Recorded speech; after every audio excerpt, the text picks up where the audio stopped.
Korang perasan tak, filem seram yang kita tengok masa zaman budak-budak dulu, kalau tengok balik bila dah besar, rasa trauma dia meremang lain macam. Kenapa jadi macam tu? Sebab, pertama, masa kita kecil, otak kita belum pandai tapis garis sempadan antara realiti dan fantasi. Bila kita nampak kelibat pontianak terbang atau hantu bungkus melompat kat skrin TV tu, otak kanak-kanak kita terus save memori tu sebagai ancaman fizikal yang sebenar.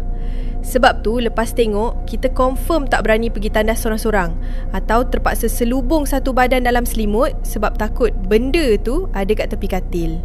Jadi, bila kita dah dewasa dan tonton balik filem yang sama, visual dia mungkin nampak kelakar, tapi sound effect dan suasana filem tu akan automatik panggil balik memori rasa tak selamat masa kita umur 7 tahun dulu.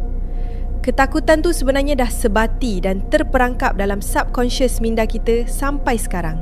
Kesan psikologi ni membuktikan yang ketakutan zaman kanak-kanak tu memang susah nak dipadam.